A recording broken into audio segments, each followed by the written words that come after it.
The first blow wasn't meant for Eve Mercer. It was meant for the dead man she still loved. Travis Hale swung a steel wrench into the blue fuel tank of Daniel Mercer's unfinished Triumph. The impact echoed through the garage like a gunshot. Paint cracked. Metal folded inward. A machine Eve had protected for 7 years now carried a wound that could never be polished away. Lena Ortiz screamed and lunged toward him. 2 men grabbed her before she reached the motorcycle. Travis smiled. "Get on your knees and apologize for wasting our time." Lena froze. She had heard words like those before in another house, from another man who believed fear gave him ownership over her. Eve stood behind the workbench, one hand resting beside the red switch that controlled the garage's hydraulic doors. She was 64 years old. Her silver hair was tied behind her neck, and her left knee had ached since dawn. To the men surrounding her, she looked like a widow who had made one very expensive mistake. $300 a month, Travis said. That was all Cole asked. Eve looked at Lena's trembling hands, then at the dent in Daniel's motorcycle. "No," she said. "That was only the beginning." She pressed the switch. The steel doors crashed down, sealing the garage. One man laughed. Another stopped laughing when Eve pulled back her sleeve, revealing a faded black symbol on her wrist. From the shadows near the entrance, Amos Reed stared at it. The color drained from his face. Travis turned toward him. "What's wrong?" Amos did not answer immediately. He was remembering a name that men once whispered behind locked doors, a woman who had made violent men disappear without firing a single shot. "The gatekeeper," he finally breathed. And Eve Mercer realized her past had just found her again. 3 months earlier, Lena Ortiz arrived in Bellwether with $42, a canvas backpack, and a bus ticket she had no intention of using again. The town sat between a closed paper mill and a highway most travelers crossed without stopping. Half the storefronts on Main Street were empty. The diner still opened before sunrise. The pharmacy survived on elderly customers, and Mercer and Son Auto Repair stood at the far end of the road beneath a sign faded almost white by the sun. Lena stopped outside because of a handwritten notice taped to the window. Help wanted. Experience preferred. Honesty required. She knew almost nothing about repairing motorcycles, but she understood broken things. Inside, a silver-haired woman was leaning over the exposed engine of a blue Triumph. The motorcycle looked nearly complete, yet a layer of dust covered its tires. "I'm here about the job," Lena said. The woman did not look up. "What can you fix?" "Not much yet." "Then why should I hire you?" "Because I learn quickly and I won't steal from you." That made the woman raise her head. Her name was Evelyn Mercer, though everyone in Bellwether called her Eve. She was 64, walked with a slight stiffness in her left leg, and had the unsettling habit of remaining silent until other people revealed more than they intended. Eve glanced at Lena's backpack. "You passing through?" "I was." "And now?" Lena looked toward the highway. "Now I need work." Eve handed her a wrench and pointed toward an old pickup on the second lift. "Remove the battery. If you damage the terminals, you leave. If you lie about damaging them, you leave faster." Lena completed the task slowly. She scraped one knuckle but did not damage anything. Eve hired her for 3 days. 3 days became a week. A week became a month. Lena swept floors, changed oil, answered the telephone, and learned to recognize problems by sound. Eve taught without offering praise. A single nod meant the work was acceptable. 2 nods meant Lena had done something well. By the end of the second month, Lena could replace brake pads without supervision. Eve cleared a storage room above the garage and put a key on the workbench. "The plumbing complains," Eve said, "but the roof doesn't leak." Lena stared at the key. "How much is the rent?" "Help me open at 6. "That isn't rent. It is here." Lena wanted to ask why Eve trusted her. Instead, she took the key before the older woman could change her mind. Mercer and Son slowly became more than a workplace. It became the first place in years where Lena could sleep without pushing a chair beneath the doorknob. Only one thing in the garage remained off-limits: the blue Triumph. It had belonged to Eve's husband, Daniel. He had begun restoring it shortly before his death 7 years earlier. Eve cleaned every tool around it but rarely touched the motorcycle itself. One evening, Lena found her polishing a single patch of paint on its fuel tank. "Are you going to finish it?" Lena asked. Eve's hand stopped. "Someday." "You always say that." "Then someday hasn't arrived." Lena noticed a photograph on the shelf behind her. A younger Eve stood beside Daniel, surrounded by women in leather jackets. Eve's sleeve had slipped upward, revealing part of a black tattoo on her wrist. Before Lena could study it, Eve turned the photograph face down. The first black envelope appeared the following Monday. Lena found it pushed beneath the office door before sunrise. There was no address, stamp, or name, only a symbol drawn across the front. A white pickaxe splitting a circle. Inside was a card, protection renewal, 300,000 yuan. Sunday, 8 p.m., Lena read it twice. Protection from what? Eve took the card from her. From the people charging for it. She tore it in half and dropped it into the trash. At breakfast, Lena mentioned the envelope to Nora Bell, who owned the diner across the road. Nora's smile disappeared. You should tell Eve to pay. Why? Because everybody else does. The pharmacy paid. The tire shop paid. Even the church thrift store had received an envelope.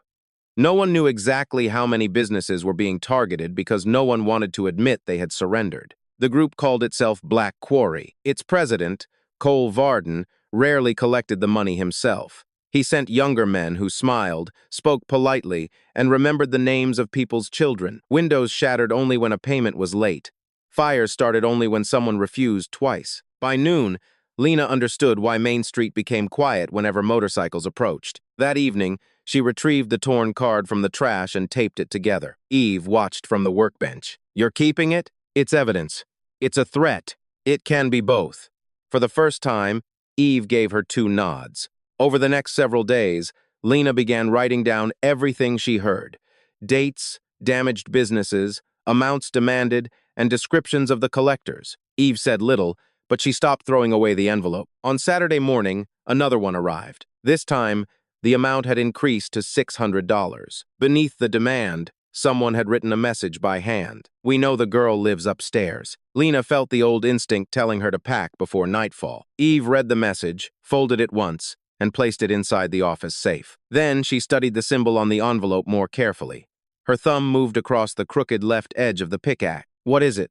Lena asked. Eve did not answer at first. 28 years earlier, she had seen Amos Reed carve that same imperfect symbol into the handle of a hunting knife. And if Amos was riding with Black Quarry, the envelopes were no longer the greatest danger approaching her garage. Sunday arrived beneath a sky the color of dirty steel. By 7:30, every business on Main Street had closed. Nora turned off the diner's sign. The pharmacy locked its doors early. Across from the garage, the owner of the tire shop pulled down his blinds without looking in Eve's direction. Lena stood beside the office window, watching the town disappear behind glass and steel. They know Black Quarry is coming, she said. They know what happens when someone refuses. And they're still leaving us alone. Eve checked the lock on the side entrance. Fear teaches people to mind their own business. At exactly 8 o'clock, 3 motorcycles rolled onto the forecourt. Cole Varden rode in front. He was 43, broad across the shoulders, with a carefully trimmed beard and a black leather vest that looked newer than the motorcycles behind him.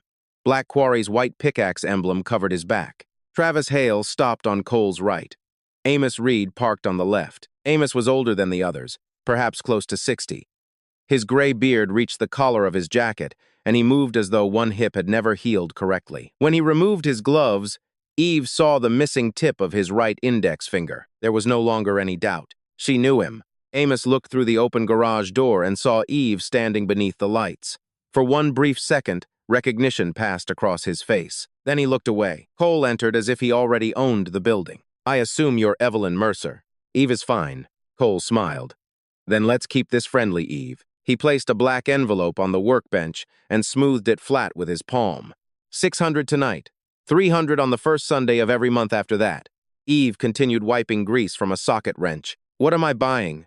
Peace of mind. I already had that before your envelope arrived. Travis laughed. Cole's smile remained, but something behind it hardened. You've had 2 broken windows in 7 years. No theft, no vandalism, no trouble with people wandering in after dark. That's rare for this part of town. Are you asking me to thank you for crimes you haven't committed? I'm asking you to appreciate prevention. Lena stepped out of the office holding the repaired demand card. And if she refuses? Cole turned toward her. You must be the girl upstairs. Lena felt the familiar pressure in her chest, but she kept walking. My name is Lena. I know. The 2 words were delivered gently. That made them worse. Cole glanced toward the ceiling. Small apartment. 1 staircase. No fire escape at the rear. Eve set down the wrench. Look at me when you threaten someone in my garage. The room went silent. Amos shifted his weight. Cole turned back slowly. That wasn't a threat. It was an observation. Then observe this. We aren't paying. Travis moved forward, but Cole lifted one hand and stopped him. No need for theater, Cole said. Eve simply doesn't understand what the payment covers. I understand perfectly. Do you? Cole walked past the workbench, studying the lifts, tool cabinets, and framed photographs on the wall. His gaze settled on the unfinished Triumph. Nice motorcycle. Don't touch it. He placed 2 fingers on the blue fuel tank. Eve's expression did not change, but Amos reacted as if Cole had reached toward an exposed blade. Leave that one alone, he said. Travis looked at him. Why? Amos kept his eyes on Eve. Because it belongs to the dead. Cole gave a quiet laugh. Everything belongs to the dead eventually. His fingers slid across the dust on the tank. Eve watched Amos more closely than Cole. The old rider had recognized the motorcycle. Perhaps not the machine itself, but what it represented. Daniel had once repaired engines for people who could not safely visit an ordinary garage. Amos had brought more than one frightened woman through the rear entrance after midnight. He also knew what Eve had done for them. Cole returned to the workbench. Let's try this another way. Tomorrow morning, a health inspector might find your chemical storage inadequate. Next week, a supplier might decide your account is no longer worth keeping. A customer could claim you damaged his vehicle. None of those problems would be connected to me. You've practiced that speech, Lena said. Travis took one step toward her. Eve moved between them before he could take another. Cole noticed how quickly she did it. For the first time, his smile weakened. Eve was older and smaller than Travis. Yet she stood without raising her hands, wasting no energy on anger. Her left foot remained slightly behind the right. Her weight rested on the balls of both feet. Amos recognized the stance. So did Cole, though he did not understand why. You have until next Sunday, Cole said. After that, the price doubles. He pushed the envelope toward Eve. She pushed it back. Cole left it where it stopped. As he turned toward the door, Travis deliberately struck a tray of bolts with his elbow. Metal scattered across the concrete. Lena bent to pick them up. Eve caught her wrist. No. She looked at Travis. He dropped them. He can collect them. Travis stared at her. Cole paused outside. For several seconds, no one moved. Then Amos lowered himself with visible difficulty and began gathering the bolts. Travis laughed. What are you doing? What you were told to do, Amos replied. Cole's face darkened. Get up. Amos placed the final bolt in the tray before rising. His eyes met Eve's. There was shame in them, but also a warning. Outside, the 3 motorcycles started again. Cole accelerated first. Travis followed close behind. Amos remained for another moment. You should leave Bellwether, he said quietly. So should you. It isn't that simple. It never is. He looked toward the photograph Eve had turned face down months earlier. Daniel believed people could become better than the worst thing they had done. He believed they had to prove it. Amos flinched. Then he walked outside and rode away. Lena waited until the sound of the motorcycles faded. He knows you. Yes. From where? Eve picked up the black envelope and carried it into the office. From a life that was supposed to be over. She opened the safe and placed the envelope beside the first 2. Lena followed her. Who is the gatekeeper? Eve's hand stopped on the safe door. Before she could answer, headlights swept across the garage windows. A pickup truck had stopped on the opposite side of the road. Someone inside raised a camera and photographed the building. Then the truck pulled away. Lena reached for her phone, but Eve had already memorized the license plate. Tomorrow, Eve said, we find out exactly who is paying Black Quarry. And then, Eve looked toward Daniel's motorcycle. Then we learn whether Amos came here to frighten us or to ask for help. By 8 the next morning, Lena had created a map of fear. She spread it across the office wall using receipts, handwritten notes, and colored pins. Red marked businesses that admitted paying Black Quarry. Yellow marked those that refused to answer. Black marked properties that had suffered a fire, broken window, canceled delivery, or sudden inspection. There were 19 red pins, 6 yellow, 4 black. What do we do with this? Eve asked. We prove the damage wasn't random. A pattern isn't proof of who caused it. Then we get proof. Lena called every business owner on the map. Most hung up as soon as she mentioned Black Quarry. One man whispered that his son attended school with Cole Varden's niece, then begged her never to call again. Nora Bell agreed to speak, but only after closing the diner. At 10 that night, she entered through the garage's side door carrying a coffee tin. Inside were 22 payment receipts, each marked with the white pickaxe symbol. My husband started paying them before he died, Nora said.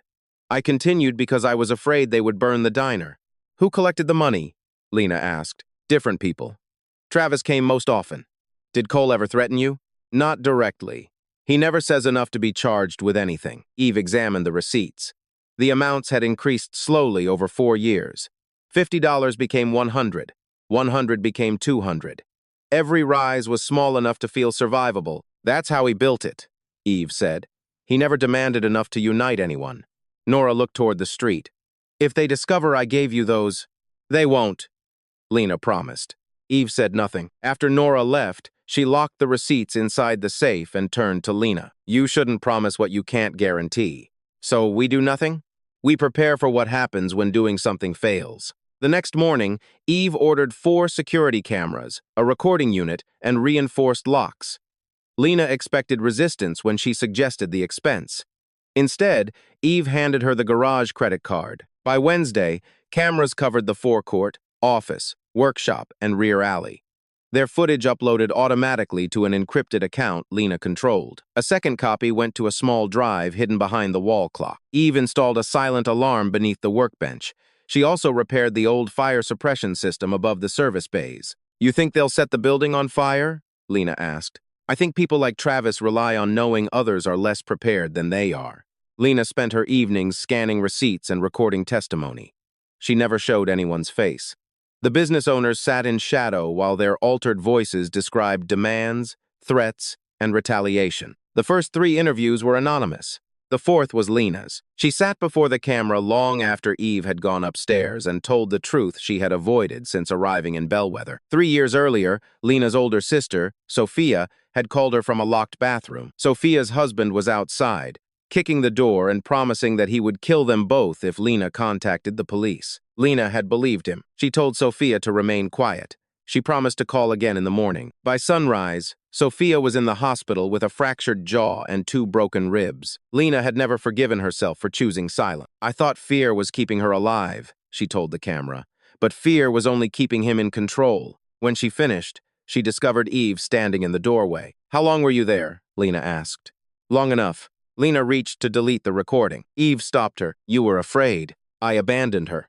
You made the wrong decision because someone made every decision feel dangerous.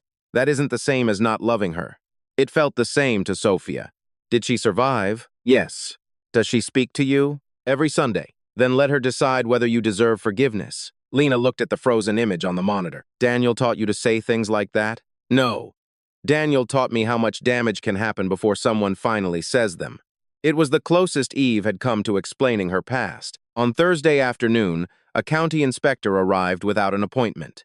He examined their oil storage, ventilation system, disposal records, and employee permits. Everything was legal. He appeared disappointed. Before leaving, he handed Eve a list of minor corrections and quietly said, Someone filed 6 complaints this morning. Cole? Lena asked after he left. Someone working for him. 20 minutes later, their primary part supplier called. Mercer & Sons' credit account had been suspended because of an anonymous fraud report. At 4, a customer accused Lena of stealing cash from his truck. The forecourt camera proved his wallet had remained in his pocket. The man apologized and admitted Travis had paid him $100 to make the accusation. Will you tell the police? Lena asked. His eyes dropped. I have children. So does everyone they threaten. He left without giving his name. That evening, Eve found Lena staring at the wall map. You're angry, Eve said. They all want somebody to stop Cole. They just want that somebody to risk everything alone. That is how fear works. It isolates people before the first blow is ever thrown. Lena pulled out her phone. Then we show them they aren't alone. She created a secure folder containing copies of the envelopes, receipts, inspection report, supplier notice, and recorded statements.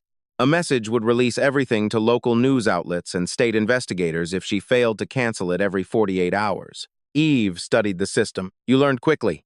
I had a good teacher. For the first time, Eve smiled. It lasted less than a second. On Friday night, Lena left the diner and crossed the empty street toward the garage. A motorcycle stood beneath a broken streetlight. Travis leaned against it, holding a photograph. It showed Lena inside the office, scanning Nora's receipts. You should be more careful with your curtains, he said. Lena forced herself to keep walking. Travis held up a second photograph. This one showed Sophia leaving her apartment in another state. I know what you're collecting, he said. And I know exactly who will pay if you don't stop. Lena's first instinct was to call Sophia. Her second was to smash the phone against Travis's face. She did neither. Instead, she stopped beneath the streetlight and studied the photograph in his hand. Sophia was standing outside her apartment with a grocery bag tucked beneath one arm. The date printed in the corner was 3 days old. "Who took that?" Lena asked. Travis smiled. "Does it matter?" "Yes, because you've just given me evidence of interstate stalking." His smile tightened. Lena lifted her phone. "I'm recording you." Travis crossed the distance between them before she could step back. He caught her wrist and squeezed until her fingers opened. The phone struck the pavement. "You think cameras make you brave?" "No," Lena said through the pain. "They make you identifiable." A light came on inside the diner. Travis released her immediately. Nora appeared behind the glass with one hand resting near the telephone. She was frightened, but she did not turn away. Travis picked up Lena's phone, placed it carefully in her palm, and leaned close enough for her to smell tobacco on his jacket. "Sunday night," he whispered. "Every file disappears. Every receipt comes back to us. Or your sister learns what happens when you confuse courage with stupidity." He mounted his motorcycle and rode away. Lena waited until she reached the garage before allowing her hands to shake. Eve locked the door behind her and listened without interruption. When Lena finished, she immediately called Sophia. There was no answer. Lena tried again. On the fourth call, Sophia finally picked up. She was safe. The man in the photograph had followed her for several days, but she had assumed he was a neighbor. Eve told her to contact the police, stay with a trusted friend, and share the photograph with her building manager. Then Lena told her everything. When she finished, there was a long silence. "You were going to hide this from me," Sophia said. "I wanted to protect you." "No. You wanted to decide what danger I was allowed to know about." The words hurt because they were true. "I'm sorry. Are you going to stop?" Lena looked toward Eve. "No." "Good," Sophia replied. "Neither am I." She promised to make a statement and send copies of any security footage from her apartment building. After the call, Eve placed a first aid kit on the workbench and examined the bruises forming around Lena's wrist. "He wanted you frightened enough to destroy the evidence yourself," she said. "It almost worked, but it didn't." At 11 the following morning, Lena delivered copies of the photographs and Travis's threat to the Bellwether Police Department. An officer took a report but explained that the photograph alone did not prove Travis had ordered anyone to follow Sophia. "Then investigate him," Lena said. "We need something connecting him to the person near her apartment. And while you look for that, tell your sister to remain somewhere safe." Lena left with a case number and no protection. Eve was waiting outside. "They aren't going to stop him," Lena said. "Not yet. You expected that?" "I expected them to need more evidence than fear." Lena stared at her. "How much evidence did you need when you were the gatekeeper?" Eve's expression closed. "That name doesn't belong to me anymore. It belonged to you when Amos saw your wrist. That was a long time ago. Travis threatened my sister today. Whatever you're hiding is already part of this." Eve opened the truck door. "We have work to do." It was not an answer. On Saturday, Mercer and Son remained open. Eve believed closing would tell Black Quarry that the threat had succeeded. Lena agreed, though every engine outside made her look toward the road. Shortly after sunset, a man arrived with a damaged pickup and asked whether they could replace a radiator hose. Lena recognized him. He was the customer Travis had paid to accuse her of theft. "I thought you didn't want to get involved," she said. The man avoided her eyes. "My truck overheated." Eve looked through the open hood.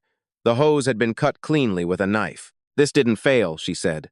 The man's face changed. Before he could answer, the power went out. The garage fell into darkness. A second later, something shattered the office window. Eve pulled Lena behind the engine block as a bottle rolled across the floor, spilling gasoline but failing to ignite. "Rear door," Eve said. A chain rattled outside, locked from the other side. 3 figures entered through the broken office window. Travis came first, carrying a tire iron.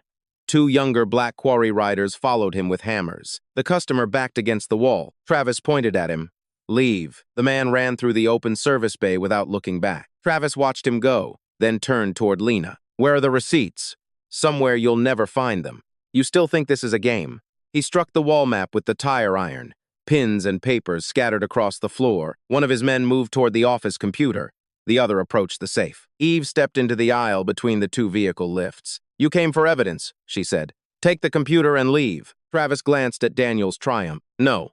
I came to teach you what refusing costs." He walked toward the motorcycle. Eve pressed the silent alarm beneath the workbench. Nothing happened. The power cut had disabled the old telephone connection. Travis raised the tire iron. Eve pulled a lever. The hydraulic lift beside him dropped 6 inches with a violent metallic crash. Travis jumped back as the pickup above him tilted toward one side. Before his men could react, Eve kicked a rolling tool cabinet into the narrow aisle.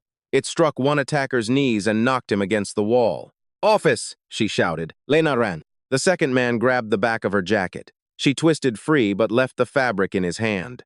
Eve seized an air hose, opened the valve, and blasted compressed air into his face. He stumbled blindly into a stack of empty oil drums. Travis swung the tire iron. Eve blocked it with a long torque wrench, but the impact jarred both arms.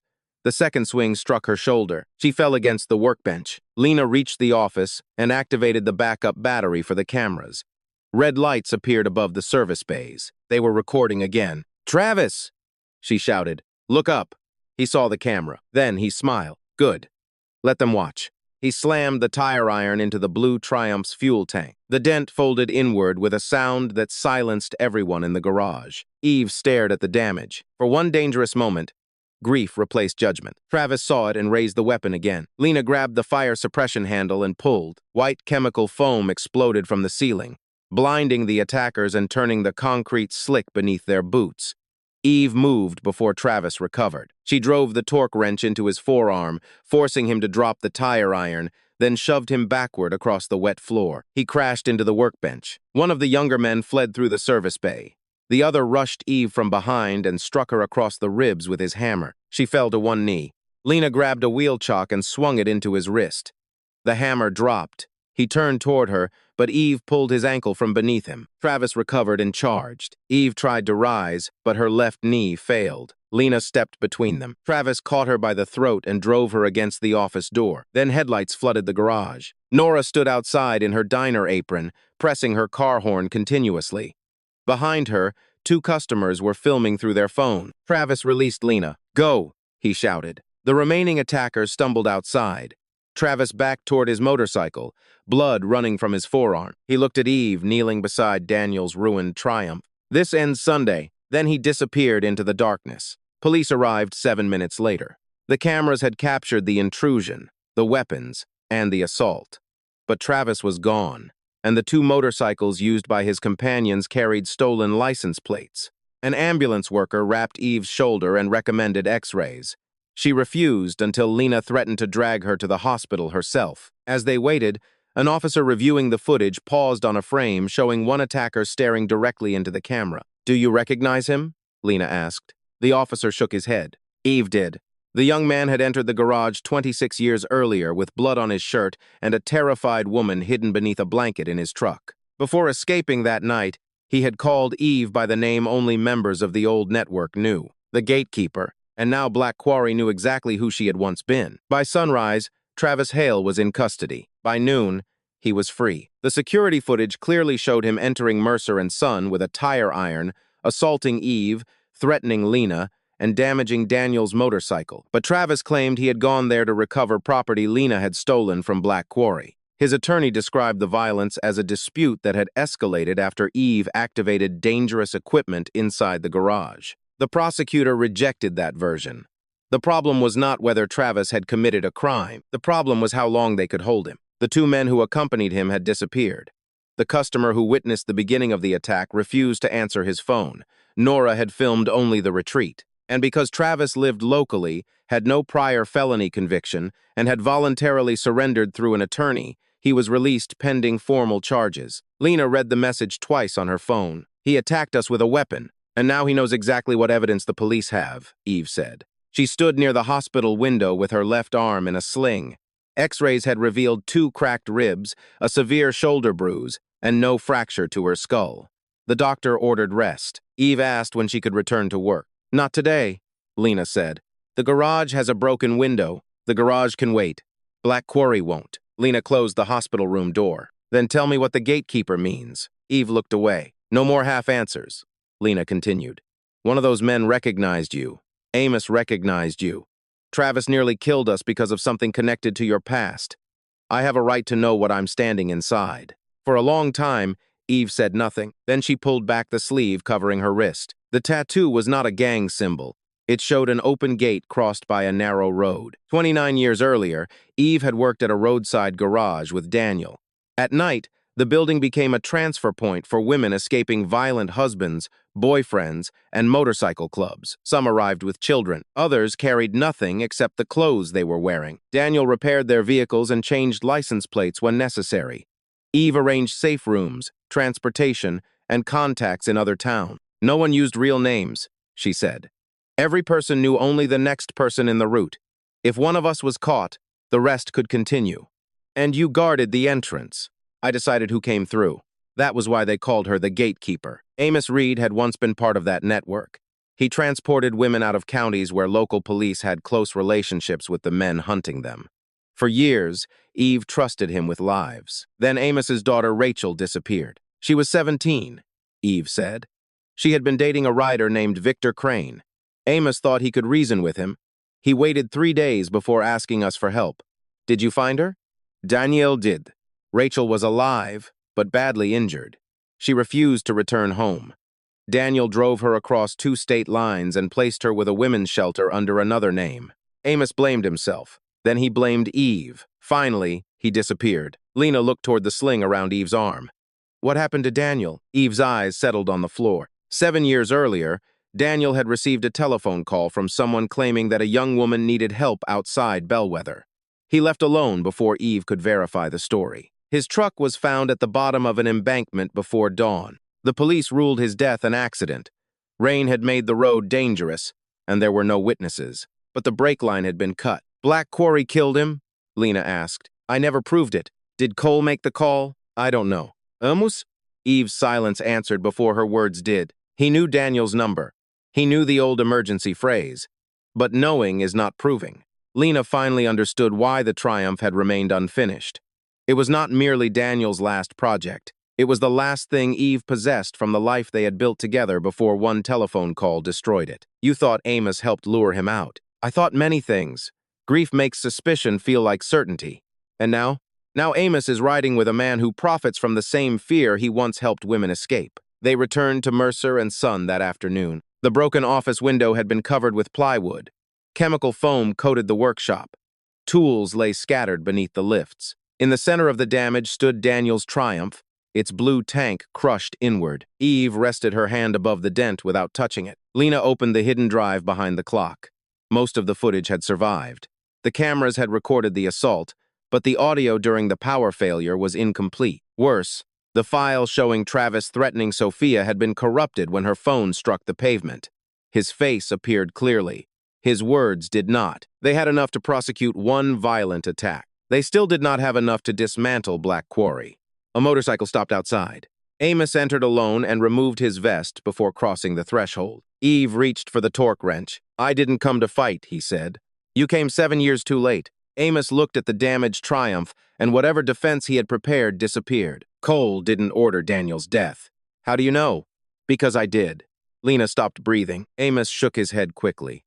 Not the crash, the call. Cole told me a woman needed help. I gave him Daniel's number and the emergency phrase. I didn't know it was a trap until afterward. Who cut the brake line? Eve asked. I never saw him do it. That wasn't my question. Amos lowered his eyes. Victor Crane, Rachel's former boyfriend, the same man Daniel had helped her escape. Before Eve could respond, Amos placed a folded sheet of paper on the workbench. It listed payments, addresses, and the names of several Black Quarry members. This is only one page, Lena said. The complete ledger is locked in Cole's office. Why are you telling us? Because Travis told him the cameras survived. Amos looked toward the plywood covering the window. Cole has stopped trying to frighten you. He's going to erase everything. When? Eve asked. Before sunrise on Monday.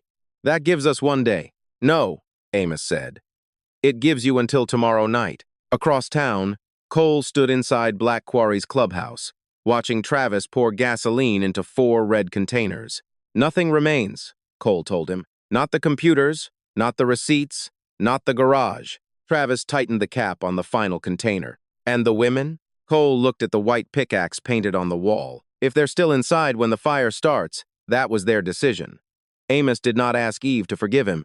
That was the first honest thing he had done since entering the garage. He remained beside the damaged Triumph, his vest folded over one arm, while Lena copied the page from Cole's ledger. The names meant little to her, but Eve recognized several of them: a county inspector, a towing contractor, and two men who worked security at the courthouse. "Who else has access to the complete ledger?" Lena asked. "Cole and Travis." "Where is the clubhouse?" "Old Quarry Road, 2 miles beyond the mill. Then we send the police." Amos shook his head. "By the time they obtain a warrant, the book will be ashes." Lena looked at him. "So get it for us." He almost laughed, but the sound died before leaving his throat. "You think I can walk into Cole's office, take the only thing keeping half his operation loyal, and ride away?" "I think you helped build the cage," Lena said. "Now you can decide whether you're willing to open it." Amos studied the bruises around her throat. "You sound like Rachel. Where is she?" The question struck him harder than any accusation Eve could have made. He looked down at his hands. "Portland. The last I heard." "When did you last speak to her?" 19 years ago." Lena waited. Amos finally sat on a stool near the workbench. His movements were slow, as if the story carried more weight than his damaged hip. After Daniel helped Rachel escape Victor Crane, Amos searched for her for nearly a year. When he eventually found the shelter where she had stayed, Rachel had already moved. She left behind a letter. She wrote that she loved her father. She also wrote that she could not return to a man who had spent 3 days protecting his pride while someone else broke her bones. "She said she needed a life where my guilt wasn't another room she had to survive," Amos said. "What did you do?" Lena asked. "I got angry. At her, at everyone." He blamed Eve for opening the gate, Daniel for driving Rachel away, the network for helping her disappear. Most of all, he blamed himself, but that was the one truth he could not bear to face. Victor understood that weakness. He told Amos that Eve and Daniel had stolen his daughter. He promised to help bring Rachel home.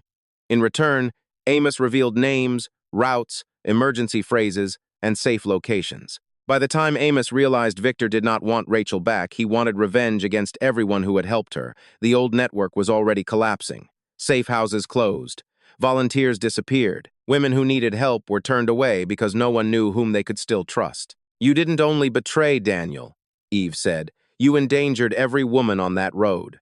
"I know. No, you remember. Knowing would have changed what you did next." Amos accepted the words without defending himself. Victor later joined Black Quarry and brought Amos with him. When Cole took control, he transformed scattered intimidation into an organized business. Amos stayed because leaving would expose what he had done, or so he had told himself. "The truth is, I stayed because shame was easier than responsibility," he said. "Cole gave me rules. I followed them. Every envelope made the next one easier." Lena placed her phone on the workbench. "Call Rachel." Amos stared at it. "I don't have her number." "You said Portland was the last place you heard about her. Do you know where she worked?" He hesitated. "A veterinary clinic." "Name?"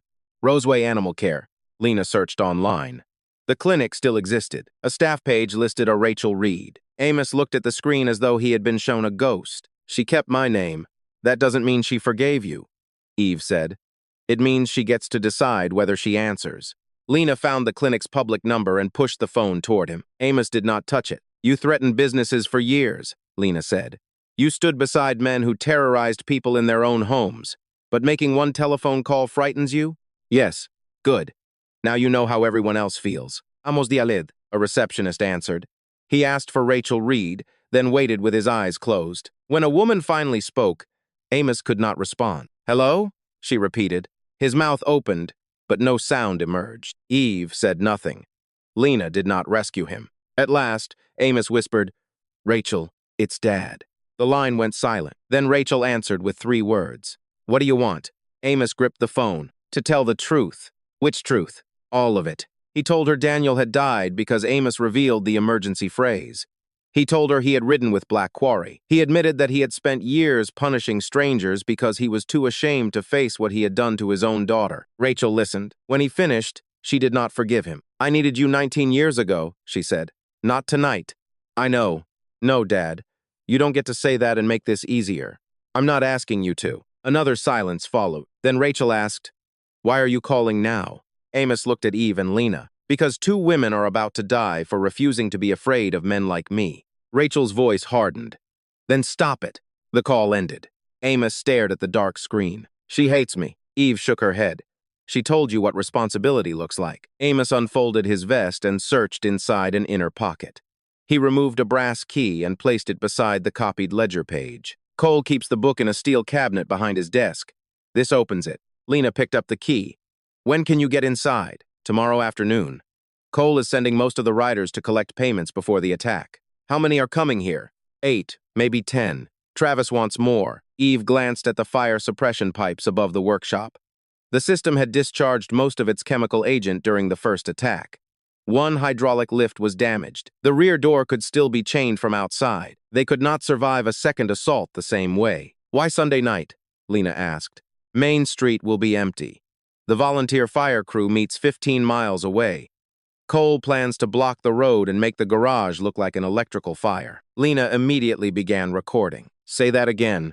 Amos faced the camera. This time, he gave his full name. He described the extortion payments, the threats against business owners, the staged complaints, the attack on Mercer and Son, and Cole's plan to burn the garage. He admitted his own role without asking for immunity. When he finished, Lena uploaded the statement to the secure folder. That helps, she said.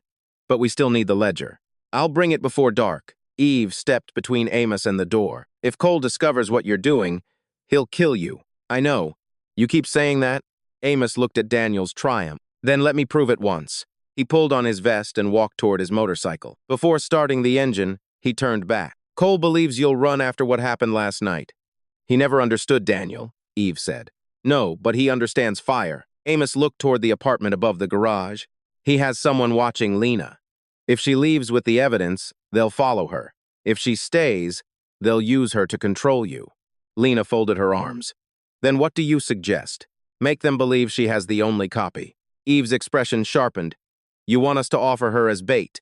I want Cole looking in the wrong direction while I take the ledger. Lena understood before Eve could refuse. She would leave Bellwether carrying a false USB drive.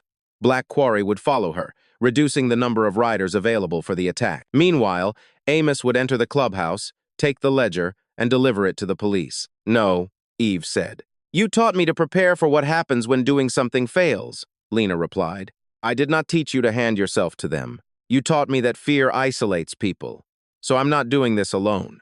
Lena looked through the garage window at the dark storefronts along Main Street. 19 businesses had paid. 4 had already been punished. Every owner believed standing up would make them the next target. Cole's real weapon was not Travis, gasoline, or fire.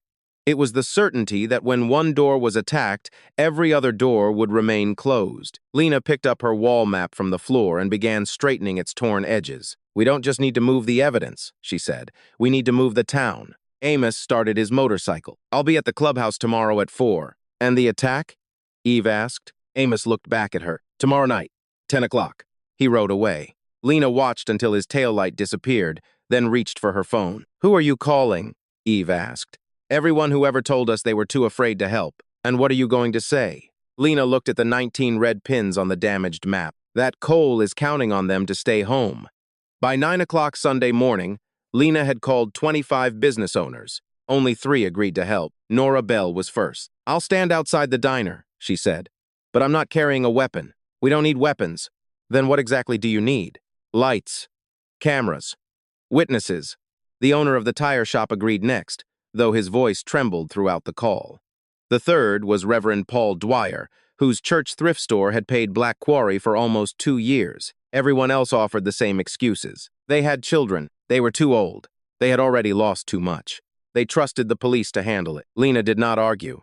She simply told each person the same thing. Cole plans to burn Mercer and Son tonight. If he succeeds, he won't stop collecting from you. He'll only know how much more afraid you can become. At noon, she recorded a final message. She stood inside the damaged garage with Daniel's Triumph behind her and the black envelopes arranged across the workbench. My name is Lena Ortiz. For 4 years, Black Quarry has taken money from businesses in Bellwether through threats, vandalism, false complaints, and violence. Tonight, they intend to destroy the evidence by burning this garage. She held up the false USB drive. They believe everything we collected is stored here. It isn't. Copies have already been sent outside Bellwether.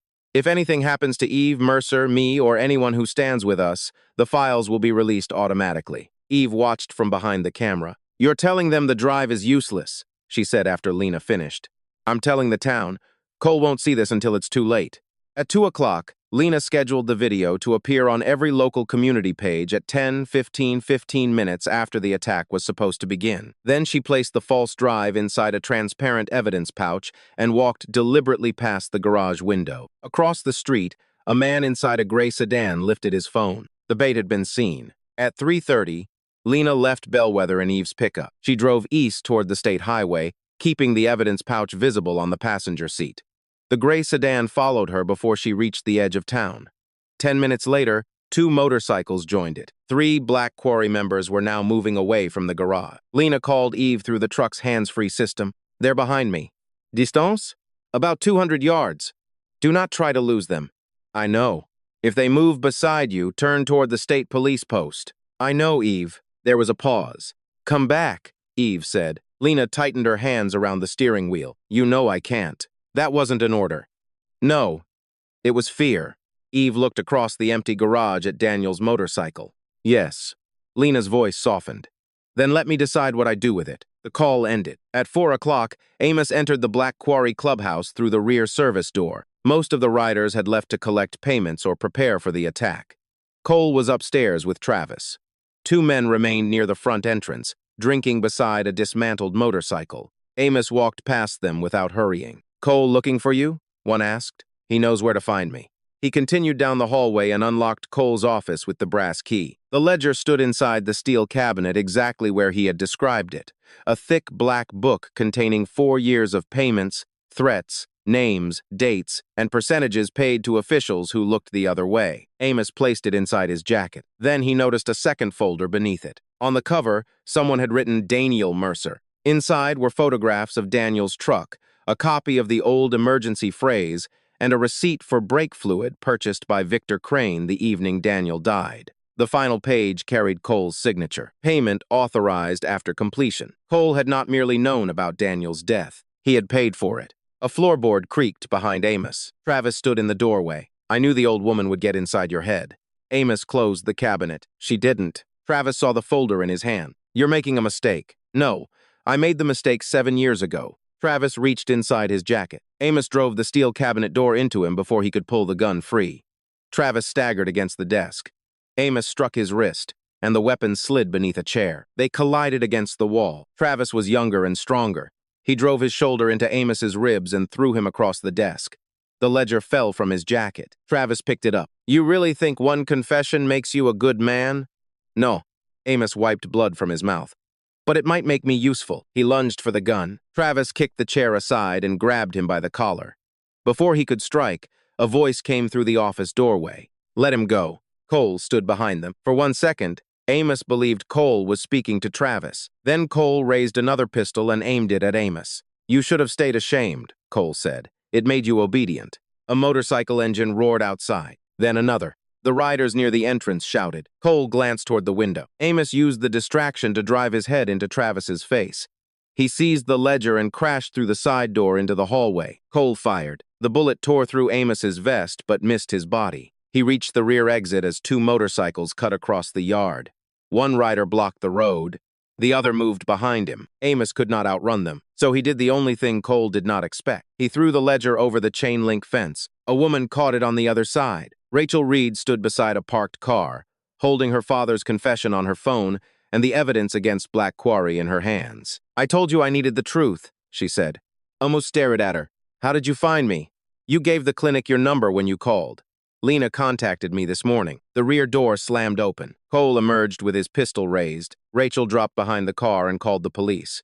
Amos moved between her and the fence. Cole aimed through the wire. Before he could fire, Travis grabbed his arm. "Police will trace the shot." Cole turned the gun toward him. That moment was enough. Amos climbed onto his motorcycle and struck the fence at full speed. The weakened panel tore free from its posts, carrying him into the road beside Rachel's car. She pulled open the passenger door. "Get in." "My motorcycle." "Leave it." Amos climbed inside. Rachel accelerated as Cole's riders reached the road behind them. At 6:20, the ledger arrived at the state police post. At 6:23, copies began moving to prosecutors, investigators, and local reporters. But Cole and Travis did not know that yet. They still believed Amos had escaped with the only evidence that could destroy them, and they knew exactly where he would go. Back at Mercer and Son, Eve stood alone beneath the garage lights. At 9:45, Nora switched on the diner's sign. The tire shop lights came on next, then the pharmacy, then the church thrift store. One by one, doors opened along Main Street. People stepped onto the pavement holding phones, cameras, flashlights, and printed copies of Black Quarry's payment receipts. By 10 o'clock, more than 60 residents stood silently across from the garage. Eve looked at the faces of people who had refused Lena only hours earlier. Nora walked to the garage entrance. "What changed?" Eve asked. Lena's video appeared early. Eve checked her phone. The scheduled message had been released at 9:30, not 10:15. Lena had changed the time without telling her. Nora looked down Main Street. She knew people would need time to choose. In the distance, motorcycle engines began to roar. Not 8, not 10, only 5. Cole rode in front with Travis beside him.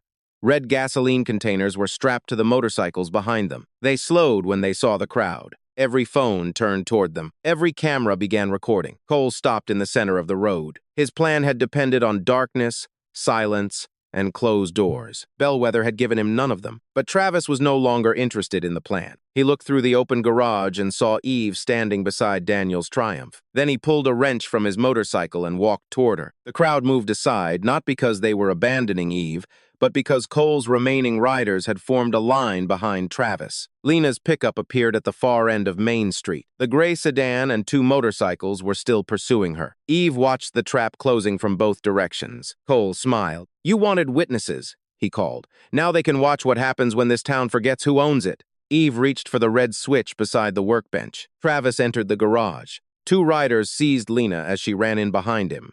Then Travis lifted the steel wrench over Daniel's motorcycle, and the moment from Eve's past finally arrived. Travis brought the wrench down. Eve hit the red switch. The garage doors slammed shut behind Cole's riders, separating them from the motorcycles parked outside. At the same instant, every work light in Mercer and Son blazed on. There was nowhere left to hide. Travis's wrench stopped inches above the Triumph. Eve caught his wrist with both hands and drove her shoulder into his chest. Pain shot through her cracked ribs, but she held on. "Let her go," she shouted. The riders restraining, Lena hesitated. Outside, more than 60 residents continued filming. Nora stood closest to the glass doors, her phone aimed directly at Cole. "This is live," she called. "The whole county can see you." Cole looked from one camera to the next. For the first time, he understood that fear had changed sides. "Open the doors," he ordered Eve. "No." Cole reached beneath his jacket. Before he could draw the pistol, Travis tore free from Eve and swung the wrench. She stepped aside. The weapon struck the motorcycle lift, sending a sharp metallic crack through the garage. Lena drove her heel into the foot of the man holding her. His grip loosened. She twisted away and pulled the lever beside the office door. The remaining fire suppressant erupted from the ceiling. White foam covered Travis, Cole, and the 2 riders nearest the workbench. One slipped and crashed against a tool cabinet.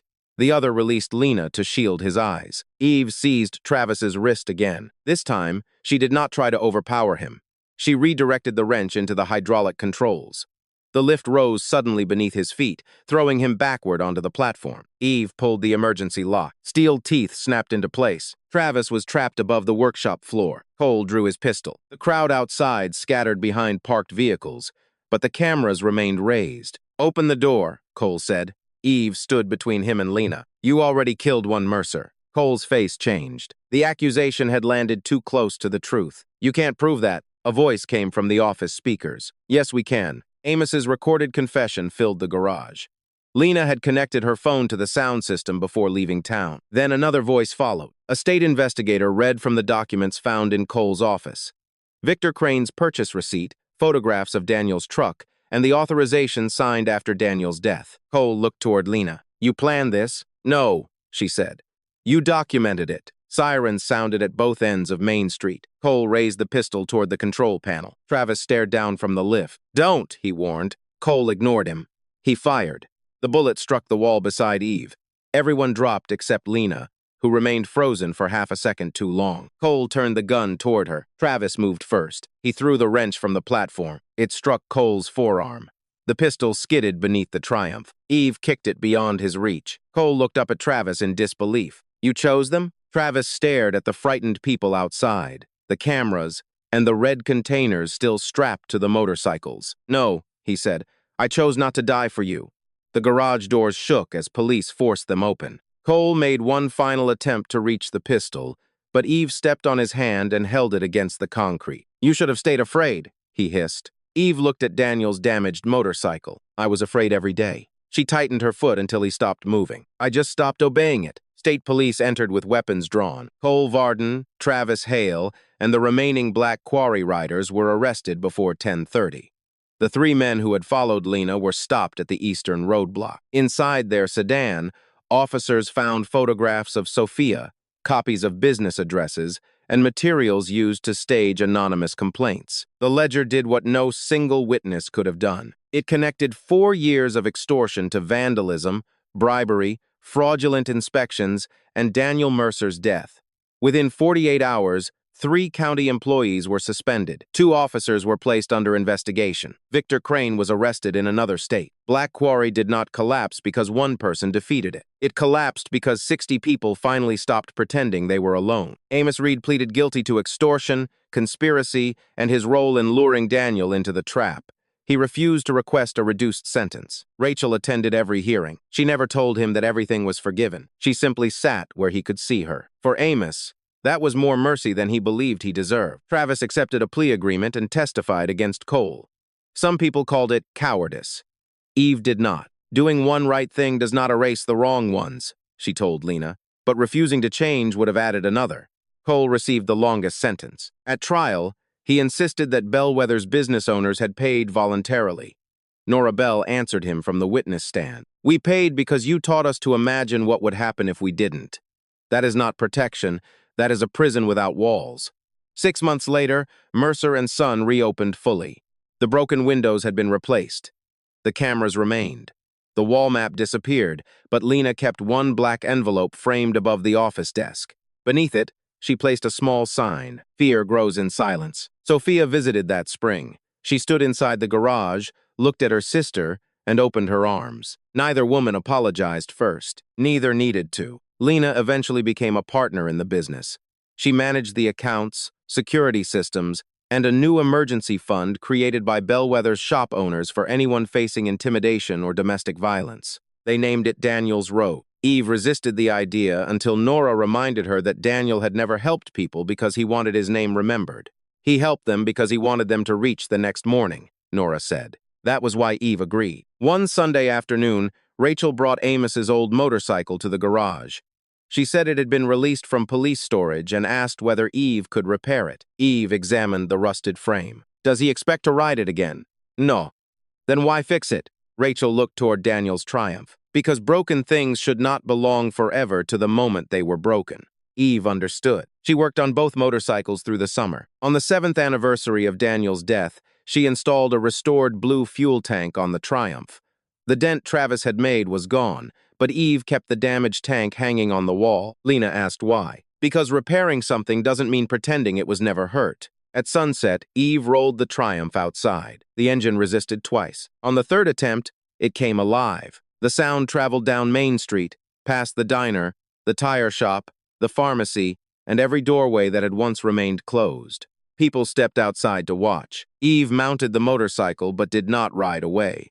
She turned toward Lena and held out the spare helmet Daniel had bought years earlier. "You coming?"